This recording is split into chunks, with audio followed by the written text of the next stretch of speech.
I would like to introduce Mr. Paul Noursi. He's a representative of Virginia Coalition for Human Rights. And we would like, Mr. Paul, if you could talk to us about the occupation's violations of human rights in Gaza. If you could just talk us through it from your experience, please. Yes, hi. Thank you and greetings and solidarity to everyone from the Virginia Coalition for Human Rights. Greatly appreciate the having this conference. Since October 7, we've seen really a horrifying and apocalyptic escalation of Israeli human rights violations against Palestinians, primarily in the Gaza Strip, but also in the West Bank and elsewhere.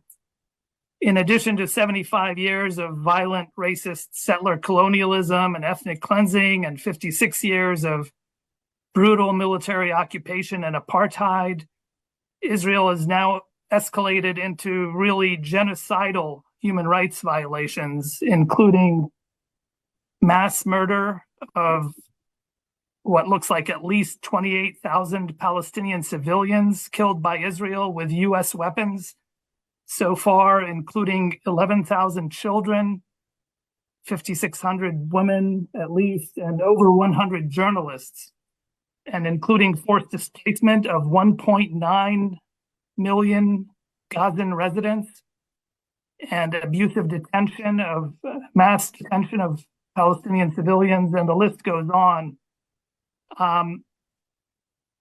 And Joe Biden's decision, President of the US, to support Israel's genocidal assault on Gaza, while he has at the same time condemned and provided military support against Russia's occupation of small parts of eastern Ukraine, exposes the deep racism and hypocrisy of the US ruling oligarchy.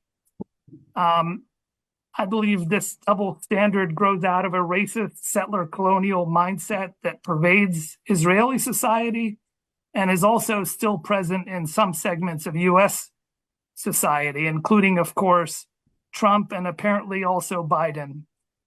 I do think that this older generation of racist leaders is starting to be replaced by younger leaders that are willing to speak out against Israeli human rights violations. But unfortunately, it hasn't been soon enough for the 28,000 Palestinians that have already been murdered before our eyes in the past 11 weeks. The Israel lobby public relations machine has been working diligently for many years to make this genocide possible by attempting to silence any criticism of Israeli human rights abuses with dehumanization of Palestinians, false accusations of anti-Semitism, outright lies based on racist tropes and anti-Palestinian racism.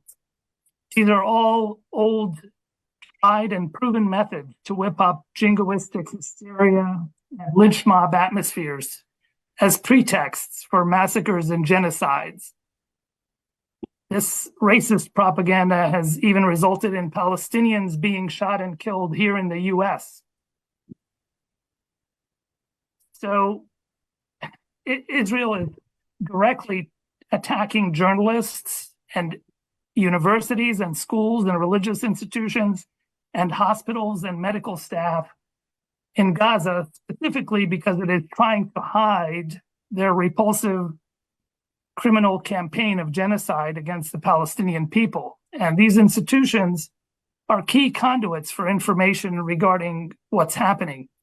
The hospitals not only save lives, but are also crucial in counting and reporting the fatalities and casualties, which Israel wants to hide. So that's one of the reasons they're targeting these groups. In light of Israel's campaign of lies to hide and justify their crimes, we must work extra hard to make our voices heard and give voice to our brothers and sisters in Gaza and demand justice and peace for Palestine.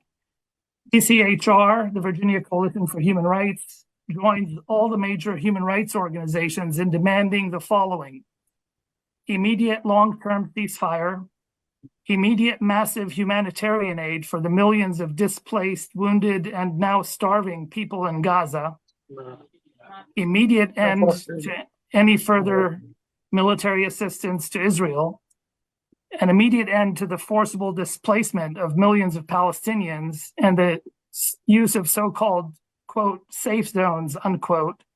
Civilians in Gaza are protected persons no matter what, and must be protected regardless of whether they are in a quote unquote safe zone. And lastly, we call on the continuation and escalation of boycott, divestment, and sanctions against Israel until it ends all violence, ends the siege and military occupation against Palestinians, and accepts equal rights and full human rights for all Palestinians, including refugees' right of return.